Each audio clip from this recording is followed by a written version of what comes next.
अगर हम लोग स्प्रिंट की बात करते हैं, तो स्प्रिंट क्या है? एक तरीके का टाइम बॉक्स है, ओके। जिसकी हेल्प से हम लोग अपनी चीज़ों को फास्ट डिलीवरी कर सकते हैं। तो अगर मैं बात करता हूँ, सबसे पहले थोड़ा-सा बेसिक की बात और बैकग्राउंड की अगर मैं बात करता हूँ, तो हमारे पास सबसे पहले स्क्रम आता है। स्क्रम इज़ द फ्रेमवर्क और एजाइल इज़ द मेथोडोलॉजी। तो 2 चीज़ है, एक तो मेथोडोलॉजी है और एक फ्रेमवर्क है। तो फ्रेमवर्क के अंदर स्प्रिंट होता है, स्क्रम के अंदर स्प्रिंट है। तो जब हम लोग प्रोजेक्ट मैनेजमेंट टूल यूज़ करते हैं, चाहे उसमें वो जीरा हो या उसमें कोई भी टूल हो। अभी मैं यहाँ पे जीरा की बात कर रहा हूँ। तो जीरा के अंदर क्या होता है, एक टेम्पलेट है। उस टेम्पलेट का नाम है स्क्रम टेम्पलेट, ठीक है? तो वो जो स्क्रम टेम्पलेट है, उस स्क्रम टेम्पलेट के अंदर में हमारी बहुत सारी टर्मिनोलॉजीज़ है। जैसे एपिक क्या होता है, टास्क क्या होता है, सब टास्क क्या होता है, ठीक है? फिर उसके बाद फीचर क्या होता है, प्रोडक्ट बैकलॉग क्या होता है, स्प्रिंट बैकलॉग क्या होता है, स्प्रिंट क्या होता है, स्क्रम की सेरेमनीज क्या होती है, जैसे डेली स्टैंड-अप्स हो गया और रेट्रोस्पेक्टिव हो गया, रिफाइनमेंट हो गया और बर्न अप चार्ट्स हो गए, बर्न डाउन चार्ट्स हो गए, velocity analysis, capacity analysis, expected velocity, actual velocity. तो ये सारी की सारी टर्मिनोलॉजीज है इस क्रम के अंदर स्पेसिफिकली। अभी जो कंपनीज है वो एजाइल मेथोडोलॉजी यूज कर रही है और एजाइल मेथोडोलॉजी में भी वो फ्रेमवर्क्स यूज करती है फास्टेस्ट डिलीवरी के लिए, that is known as the scrum. तो अगर मैं यहाँ पे एक डिफरेंस आता है, what is the difference between methodology और फ्रेमवर्क। तो अगर मैं थोड़ा मेथोडोलॉजी की बात करूँ, सो हमारे पास स्टेप बाय स्टेप चीजें हैं, हमें उन्हीं को फॉलो करना है, that is known as the methodology. लेकिन हम लोग फ्रेमवर्क को कस्टमाइज भी कर सकते हैं एज पर आवर रिक्वायरमेंट, तो उसको हम लोगों ने फ्रेमवर्क बोल दिया। और जो फ्रेमवर्क है, जैसे स्क्रम है, कैनबन है, ये सारे के सारे बिल्ट हुए हैं एजाइल के प्रिंसिपल्स पे या फिर एजाइल के 4 पिलर्स पे। तो आपने जब एजाइल और वाटरफॉल वाली क्लास देखी होगी, तो उसके अंदर आपको पिलर्स के बारे में पढ़ाया होगा, वैल्यूज के बारे में पढ़ाया गया होगा और प्रिंसिपल्स के बारे में पढ़ाया गया होगा, जो कि मोस्ट इंपॉर्टेंट है इंटरव्यू पर्सपेक्टिव से, ठीक है? तो इस स्क्रम के अंदर में हमारी मतलब स्प्रिंट का टाइम होता है, like 2 week, 3 week, 4 week, 1 week और custom. That is totally depend upon company to company कि वो कौन सा कल्चर फॉलो कर रहे हैं, 2 वीक का फॉलो कर रहे हैं या फिर 4 वीक का फॉलो कर रहे हैं। तो लेट्स सपोज कि आज जो डेट है वो 1 है। तो 1 से लेके और 10 तक या फिर 12 तक या 14 तक, यानी 2 वीक की हम लोग स्प्रिंट फॉलो कर रहे हैं। और स्प्रिंट एक तरीके का टाइम बॉक्स है, यानी उस टाइम बॉक्स के अंदर हम लोग जितने टिकट लेंगे, जो टास्क हम लोग लेंगे, जो स्टोरी हम लोग लेंगे, उनको हमें 2 वीक के अंदर डिलीवर करना है, that is known as the sprint. Okay. तो sprint is just like a time box. Time. अब इसके अंदर भी बहुत सारी चीजें हैं। अगर आपने खाली स्प्रिंट ही समझ ली, तो स्प्रिंट स्टार्ट होने पे क्या होता है, स्प्रिंट कैसे स्टार्ट होती है ना, स्प्रिंट खत्म होने के बाद कौन सी सेरेमनीज होती हैं, ये सब आपको पता होना चाहिए। तो this is all about sprint. Okay. Okay and now BRD and FRD. ठीक है, बीआरडी और FRD.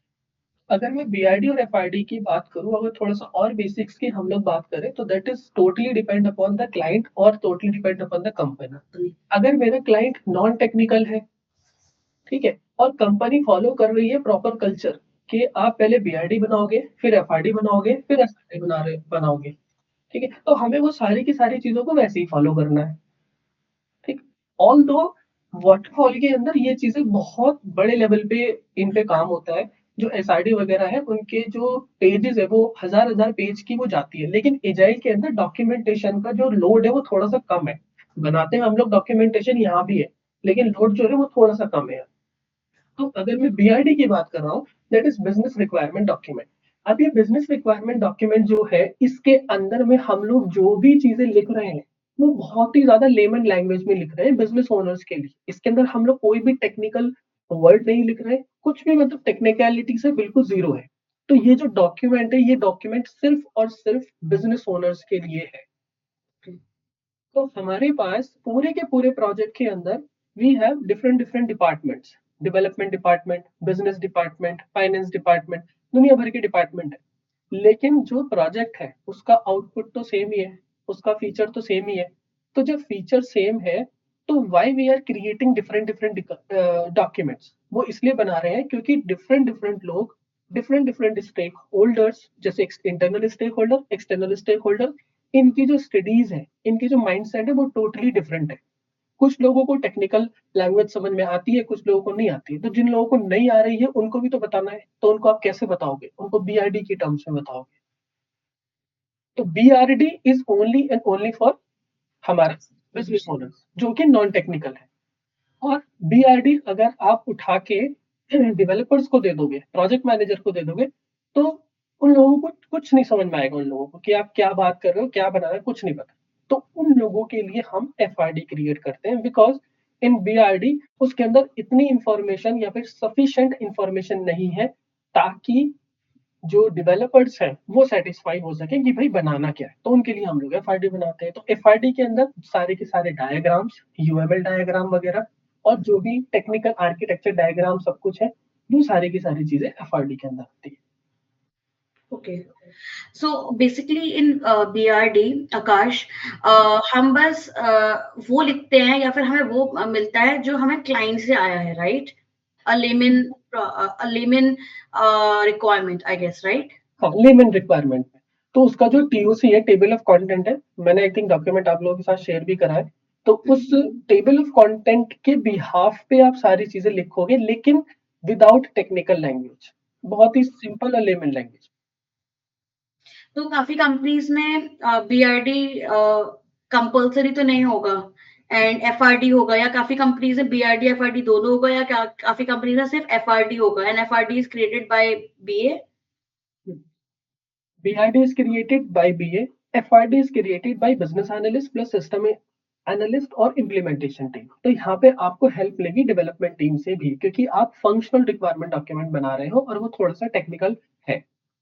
So BRD is whole and soul created by a BA, but the FRT, for FRD, you have to take help of the developers and other technical people, I guess, right? Yes, correct. Okay. और यहाँ पे जो हमारा BID और एफआईडी का culture है, ये company to company very करता है, क्लाइंट टू क्लाइंट वेरी करता है और प्रोजेक्ट टू प्रोजेक्ट भी वेरी करता है। तो ओके, तो हर प्रोजेक्ट के लिए आपकी जो रिक्वायरमेंट्स है वो डिफरेंट होगी, राइट?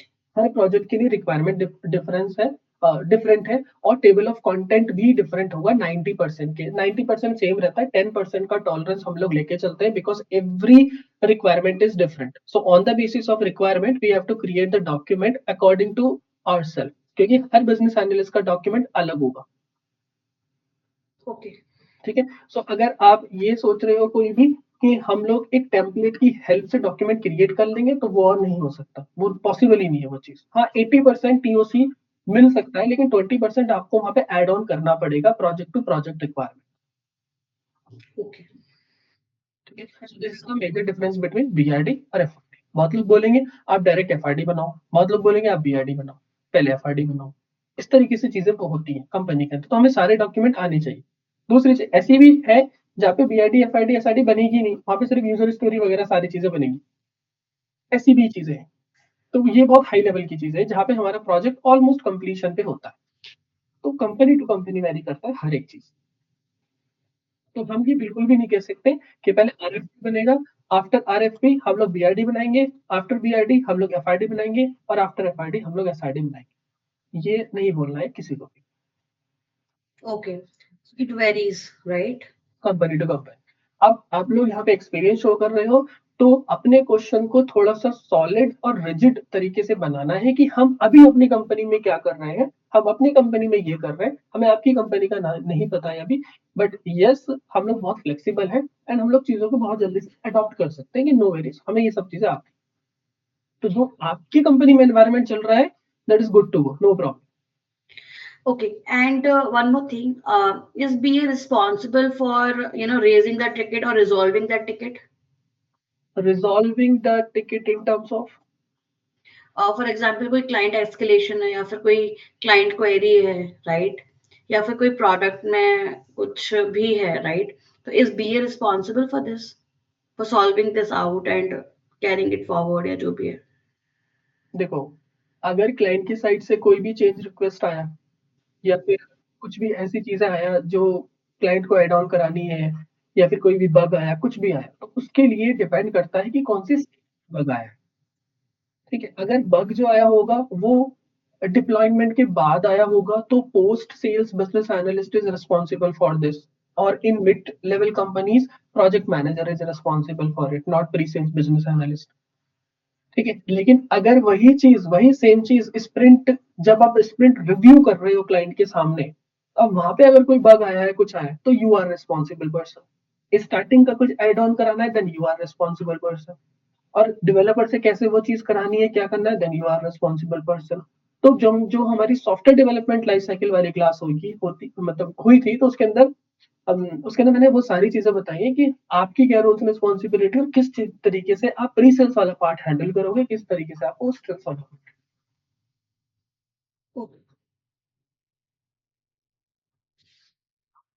कोई और क्वेश्चन यहाँ पे किसी का? ऑलरेडी बहुत लेट हो चुका है, 3:30 हो चुके हैं, तो नया टॉपिक कराने का कोई फायदा नहीं बनता है अभी। सो किसी का कोई डाउट है तो डाउट पूछ सकते हैं, किसी चीज से भी रिलेटेड। रिक्वायरमेंट गैदरिंग कैसे करते हैं? यस आकाश, लाइक आपने ये नहीं बताया ना अभी कि जो मेथड्स है रिक्वायरमेंट गैदरिंग के, like you have discussed several times कि there are certain methods for requirement gathering, लेकिन उसका एक्सप्लेन शायद अभी तक नहीं, व्हाट आर द मेथड्स। ठीक है,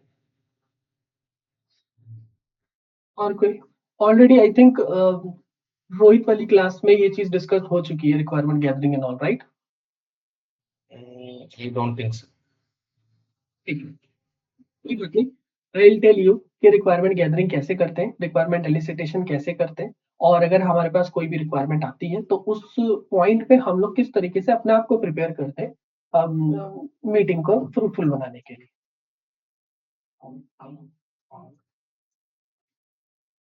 डॉक्यूमेंटेशन से किसी का भी कोई भी क्वेश्चन, डॉक्यूमेंटेशन बहुत बड़ा पार्ट है, किसी का भी कोई भी क्वेश्चन है तो मुझे बताओ। In documentation, we have covered only this RFI and RFP na till now. Like BID, FRD, we have covered like overview, but we haven't learned like how to create these FRD and BID yet. How to create वाली part सिर्फ आपको table of content ही पता होना चाहिए। Table of content में क्या क्या लिखना है, वो सारी चीजें, जैसे हमने आरएफपी को डिस्कस करा था, same as it is BRD और एफआरडी। उसके लिए हमें पहले फिग्मा भी सीखना पड़ेगा, और जो यूएमएल डायग्राम है वो सीखने पड़ेंगे, यूजर स्टोरी वगैरह सीखनी पड़ेगी। तो इधर से जो भी डॉक्यूमेंट्स है, जैसे एफआरडी मेरे पास बनी हुई रखी है पूरी फुल फ्लेजेड, बीआरडी बनी हुई रखी है, तो उसको एक बार आप पढ़ो कि एक्चुअल में वो हमें क्या देंगे चीज, और फिर हमें सबसे ज्यादा फोकस करना।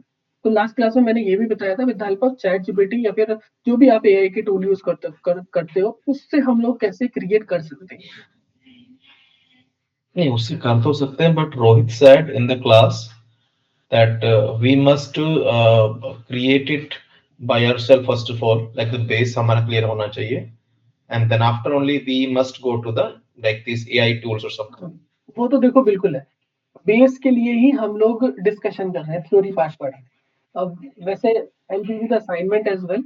उस असाइनमेंट पे बीआरडी एफआरडी एसआईडी तो नहीं, बीआरडी एफआरडी हम लोग क्रिएट करें। Okay. DRD and FRD we have to create. But आपने भी कहा कि for FRD we must learn UML diagrams, Figma, and you know, so up user stories and everything, which I guess we will be discussing later on. हाँ, वो later on में हम लोग discuss करेंगे। ठीक है, उसके अंदर हम लोग बहुत सारी चीजें और क्रिएट भी करेंगे। अभी के लिए अगर मैं आपको सिर्फ टेम्पलेट दिखा दूंगा, वो मैं आपको दे भी दूंगा और मैं बोलूंगा कि डॉक्यूमेंटेशन कंप्लीट हो गया है, तो वो फिर इनकम्प्लीट रह जाएगा। Okay. So you must be having some then a different session for these topics, ना? बिल्कुल सब पे एक एक डिफरेंट सेशन सब पे रहेगा, स्क्रम पे पूरा रहेगा। ठीक है, फिर हमारे पास फिग्मा पे पूरा रहेगा। Figma is very important for the wire framing and prototyping, कैसे कैसे हम लोग क्रिएट कर रहे हैं उन चीजों को, क्योंकि अगर वो नहीं बनाना है तो फिर कुछ नहीं आएगा। फिग्मा के अलावा भी कुछ और टूल्स हैं ना, आई गेस, जो .io है, पेंसिल है, बाल्समिक है, रैपिड चार्ज .io है, बॉल्समिक, यस, बॉल्समिक, बहुत सारे टूल्स हैं। okay. So ये tools, just a quick question कि these tools are specific to BA, कि कौन सा BA कौन से टूल्स यूज कर रहा है, या these are कंपनी डिपेंडेंट कि भाई ये कंपनी ये टूल यूज कर रही है? वो बीए टू बीए वेरी करता है कि आपको कौन सा टूल में ज्यादा कंफर्टेबलनेस है, बस Okay. वो काम डिलीवर करना है। Because I have seen some job descriptions na jahan pe they have specifically mentioned ki a BA must be aware about Figma, BA must have worked with this uh, what's the Balsamic or what was the tool? Balsamic. Balsamic, yes, Balsamic, and इस तरह के tools का काफी उसमें आता है job description में. So what about that? Like if BA is not comfortable with these tools, so is it like company they are using and they are making mandatory कि नहीं यही करना है आपको? नहीं, ऐसा कुछ नहीं है, बिल्कुल भी। देखो फिग्मा जो है वो सबसे पावरफुल टूल है, तो अगर फिग्मा आ गया तो सब कुछ आ गया, फिग्मा नहीं आया तो वहां पे आप कहीं ना कहीं प्रॉब्लमेटिक में आ सकते हैं। तो हम लोग फ्रॉम स्क्रैच से फिग्मा सीखेंगे, कैसे प्रोटोटाइपिंग बनाते हैं, कैसे लीड करते हैं चीजों वो बात की बात है, हम लोग बाद में सारी क्लासेस में वो चीज देखने वाले हैं। और इसके लिए एक्सेल भी जरूरी है क्या? लाइक पाई चार्ट बनाना पड़ता है कई बार, या फिर कई बार आपको ग्राफ वगैरह कुछ क्रिएट करने पड़ते हैं, सो एक्सेल उसमें आना चाहिए sometimes for the data sorting और something. That is depending upon कि आप किस पे काम कर रहे हो, क्योंकि अगर आप सिर्फ प्रोजेक्ट्स पे काम कर रहे हो और वो प्रोजेक्ट्स डेटा से रिलेटेड नहीं है, वो प्रोजेक्ट क्लाइंट की रिक्वायरमेंट से रिलेटेड है, तो वहां पे एक्सेल की नीड मुझे नहीं लगता है कि होगा। बेसिक एक्सेल हो सकता है, जैसे टेस्ट केसेस क्रिएट करने हो गए, टेस्ट सिनेरियोज क्रिएट करने हो गए, ये सारी चीजें हो गई। लेकिन अगर आप जहाँ पे डेटा के साथ प्ले कर रहे हो कि मेरे पास एक्सेल फाइल के अंदर अब 10,000 रोज है या फिर 20,000 रोज है, उसपे डेटा है और उस डेटा को मुझे कन्वर्ट करना है डेटा ड्रिवन इनसाइट्स में, डैशबोर्ड, वहाँ पे एक्सेल आना जरूरी है। Okay. Got it. Especially for banking or financial projects or something. Banking project जो हमारे सेल्स बेस्ड प्रोजेक्ट्स रहते हैं, जैसे क्लिकइट हो गया, जोमेटो हो गया, कंट्री डिलाइट हो गया, रैपिडो हो गया, ओला हो गया, उबर हो गया, तो ये डेली बेसिस पे इनकी सेल्स हो रही है।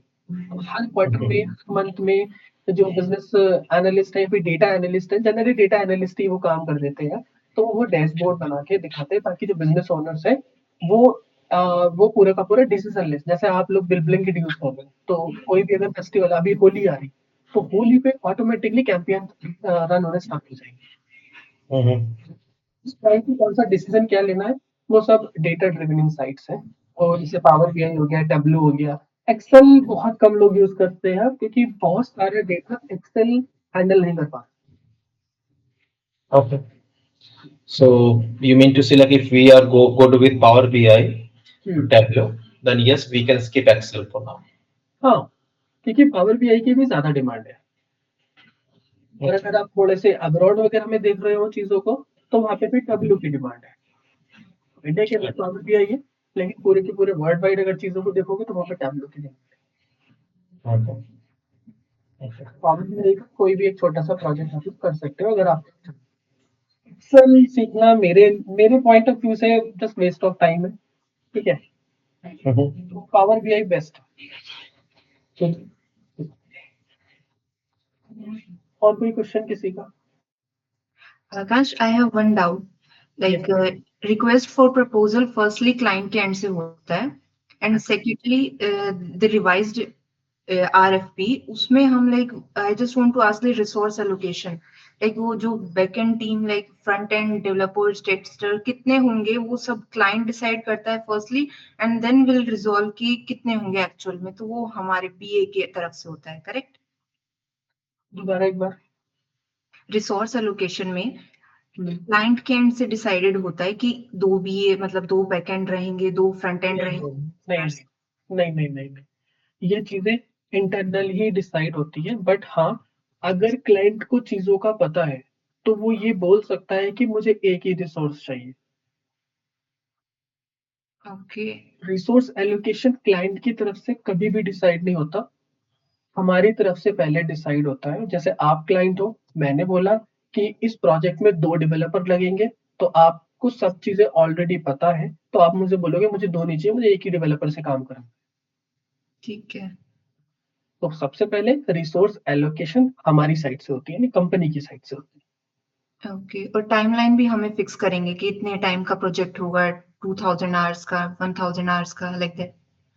टाइमलाइन भी वेरी करेगी। क्लाइंट को अगर 6 महीने ही है क्लाइंट के पास, तो हम लोग कोशिश करेंगे ज़्यादा रिसोर्स लगाने की, क्योंकि वो 6 मंथ में कंप्लीट हो जाए। और अगर क्लाइंट के पास कोई टाइमलाइन नहीं है, उन्होंने कोई टाइमलाइन नहीं दी है, तो हम लोग थोड़ा-सा फ्री हैंड रखेंगे और उनको टाइमलाइन हम लोग बताएँगे। ओके। आरएफपी में, रिक्वेस्ट फॉर प्रपोजल में, जब क्लाइंट की साइड से वो चीज़ आती है, तो ऑलरेडी क्लाइंट मेंशन कि मेरा जो प्रोजेक्ट है या फिर मुझे जो लाइव करना है, वो कितने महीने बाद करना है या कितने साल बाद करना है, इस तरीके से। तो ऑलरेडी सब कुछ मेंशन होता है। तो वहाँ पे आपको क्लाइंट की सीरियसनेस भी दिखेगी, क्योंकि हर क्लाइंट सीरियस नहीं होता। ओके। तो ये सब चीज़ें। और जो उसका फॉर्मेट होगा वो उसी फॉर्मेट में हमें डिजाइन करना है सारा जो क्लाइंट। जो मैंने बताया फॉर्मेट, उसी फॉर्मेट में आप यूज़ करो। ठीक है। ठीक है? मैं 2-3 डॉक्यूमेंट अभी शेयर करूँगा आपके साथ। एक एफआरडी शेयर करूँगा। उस एफआरडी को देखना कि वो एफआरडी कैसे बनी हुई है और उसकी क्या रिक्वायरमेंट थी और हमने क्या बनाया। वो भी जनरली मैंने ही क्रिएट करी है, तो एक बार उसको देखना। ठीक, आरएफपी ऑलरेडी सेंड, तो आई होप सबको मिल गई होगी। नो आकाश, कल जो आपने क्लास में दिखाया था आरएफपी के सारे टेम्पलेट्स, वो कुछ भी ग्रुप में तो नहीं आया? किसी के पास भी नहीं आया? नहीं नो आकाश, नहीं आकाश भाई, नहीं है। Akash, I will suggest that why don't you just upload all the documents on the drive, because ये मतलब easy रहता है। अगर ड्राइव पर रहती है ना चीजें, तो easily accessible हो रहता है और visible रहता है। अगर आप ग्रुप पे डालोगे तो वो मिस आउट हो जाएगा। तो आई थिंक रोहित ने ये ड्राइव ही क्रिएट कर रखी है आप लोगों के लिए रिकॉर्डिंग हाँ की। जी, हाँ जी, हाँ जी। उसी के अंदर है वो सारी चीजें आई थिंक। नहीं, आपने नहीं डाला, कल का नहीं डाला हुआ है। लाइक मैंने भी कल देखा था तो मुझे नहीं मिला था। ठीक है, मैं एक बार रोहित से बात करता हूँ इस चीज के लिए कि डॉक्यूमेंट्स क्यों नहीं मिल रहे हैं आप लोगों को, क्योंकि हाँ। कुछ प्रॉब्लम आई। हाँ, अगर डॉक्यूमेंट एक लाइक अगर आप क्लास कर रहे हो फिर आप डॉक्यूमेंट डाल रहे हो, तो व्हेन वी रिवाइज ना, तो वो चीजें रिकॉल हो जाती हैं। वरना फिर वो ऊपर नीचे हो जाए तो थोड़ा सा मुझे तो मिस आउट ही हो जाता है। नहीं, करेक्ट करना। ठीक है, मैं उसको अरेंज करके रखूँ। और कोई क्वेश्चन किसी का?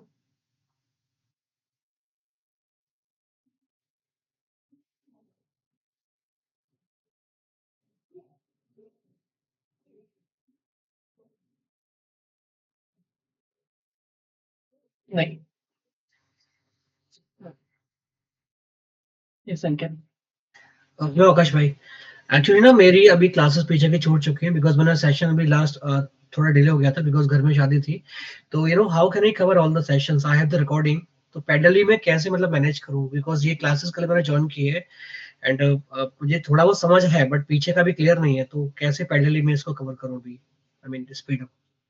देखो यार, ये चीज तो totally depend upon your availability कि भाई आपके पास कितना टाइम है ना। तो मैं ये बोलता हूँ कि अगर जैसे 3 क्लास छूट गई हैं, तो एक रिकॉर्डिंग हाफ ऑफ करके देख लो और उनके नोट्स बना लो। तो अगर आप गाइस नोट्स बना रहे हो तो वो बहुत अच्छी बात है। अगर नोट्स नहीं बना रहे हो रिकॉर्डिंग देख के, तो भूलना तो आपको वैसे भी है वो चीज, तो आप नहीं कर पाओगे, कोई भी नहीं कर पाएगा। उसमें चाहे मैं भी क्यों ना हूँ, आपकी जगह मैं भी होता, मैं भी नहीं कर पाता। तो ये बिल्कुल भी मत सोचना कि रिकॉर्डिंग देख ली और हमें सब कुछ पता लग गया। नहीं, छोटे छोटे पॉइंट्स जो डीप डीप वाले पॉइंट है वो भूल जाओगे आप। ओके। और जो स्टार्टिंग में सेशंस में जो आपने डॉक्यूमेंट शेयर किए हैं वो मुझे कहाँ पे मिलेंगे? कुछ डॉक्यूमेंट सब चीजें मैं एक बार रोहित से बात करता हूँ और ड्राइव में किस तरीके से उन्होंने क्या कर रखा है मैं उसको देखता हूँ। फिर सारे के सारे डॉक्यूमेंट आपको सब चीज वहीं पे मिल जाएगी, कोई भी टेंशन लेने की कोई भी नीड नहीं। हाँ, ठीक है, तो ध्यान रखिएगा आकाश, क्योंकि मतलब वो मिस आउट नहीं होना चाहिए, है ना?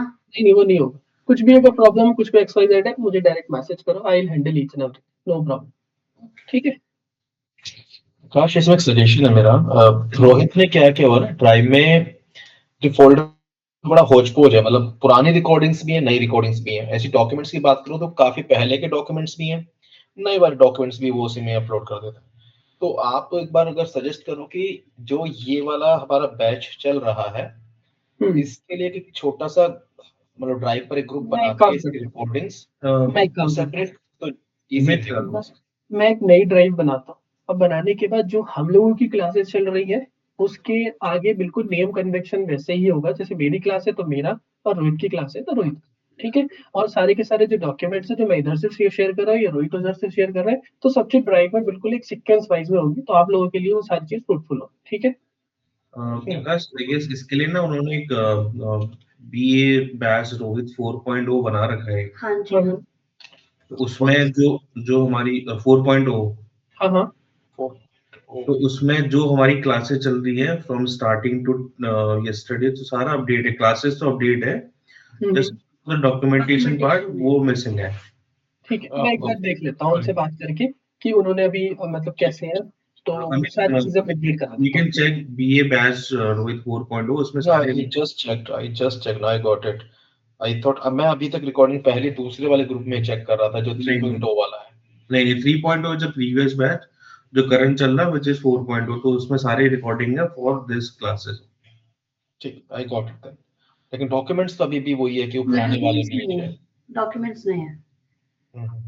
ठीक ठीक। More question?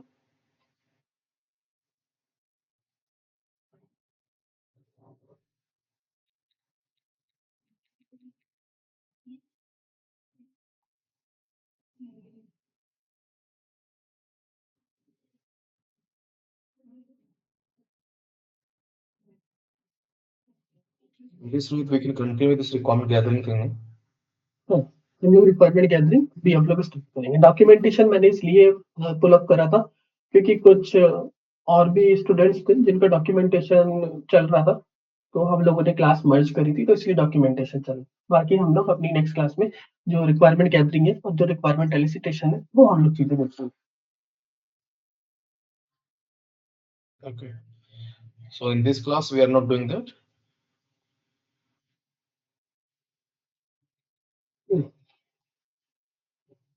ठीक है, चलो ठीक है guys, then we can wrap up. Okay. Thank you. Number 1 तो टाइम वेस्ट हो गया।